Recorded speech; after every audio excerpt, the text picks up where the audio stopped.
Many people at this time are sheltering in place in the safety of their own home. But what if your home isn't safe?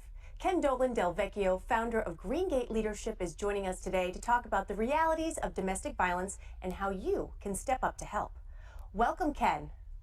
Hey, Alana, it's great to be with you. And as we get started, I want to I want to emphasize this number. It's 1-800-799-7233. It's the number for the National Domestic Violence Hotline, and it's a 24-hour resource for survivors, for people who are in fact being abusive and want guidance on how to stop, and for allies. And it just couldn't be a more important time to have this, and because survivors are in captivity in a sense at this point in many cases, because they're stuck in the household with the person who's abusing them, and that puts extraordinary pressure on them, because even if they want to get in touch with a supportive resource, they're probably being watched all the time. It's not like when perhaps there's some time when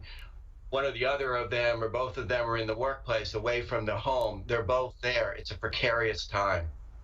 It certainly is precarious, and it's scary for people who are at home because really that's where you're supposed to be. It's where you're supposed to be safe, absolutely. And a point that I'd like to make is it's extremely important for men, perhaps in particular, to be paying attention to our friends, to our brothers, to our male colleagues, because also it's a time when the pressures, the stress that are upon all of us can exacerbate the usual kinds of tensions. And it may even be the case that we're going to see more instances of attack, of physical attack against survivors. So if you're a man and you hear your friend say things like, I can't trust her to make even small decisions, or she needs to be supervised all the time, or even if he talks about an argument that sounds really extreme, it's a very good idea to ask some questions about how bad it gets. And does he ever push her? Does he ever shove her? Would she say it's safe to be around him? And the reason I'm punctuating men is because the reality is that we've been taught all that there is about how to be a man, and that includes things like we are more valuable, and we should listen to men more respectfully than we listen to women. And so if you're a man and you stand up and say, that's not okay, I think you need to get some help with that, let's call the domestic violence hotline together, you are being an upstander and an ally in one of the most important ways at one of the most important times. Oh, yeah, that's critical. Can we speak about women, though, for just a minute? I know women have been injured so much by intimate partners in relationships, and is it a good time for other women to act as good citizens, good sisters, and reach out to women that they know might be in unsavory relationships, if you will? It's a good time for people of all genders, absolutely, to be in contact, to be asking how we're doing, to be offering whatever support we possibly can. Absolutely, people of all genders. And as you mentioned, 1 in 3 women will be physically or sexually attacked by an intimate at some point in their lives. 1 in 7 women will be injured.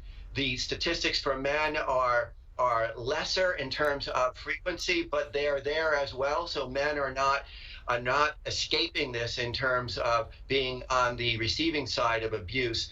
Abuse happens in all relationships, in heterosexual relationships, in same-sex relationships, in dating relationships, all across the board. Yeah, it's an equal opportunity occurrence, unfortunately. Absolutely, absolutely. So, help can be available to people if they reach out to that phone number. Would you mind repeating it again, Ken, please? Absolutely. It's 800-799-7233, or you can go to thehotline.org and chat. So sometimes it might be safer to chat.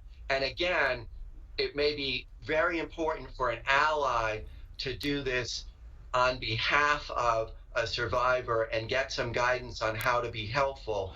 And certainly the National Domestic Violence Hotline can provide assistance for perpetrators of violence as well, can direct them to resources and also media and other supports that can help even in times of isolation like this. Ken Dolan-Del, thank you so much for joining me today with this important information. Great to be with you as always.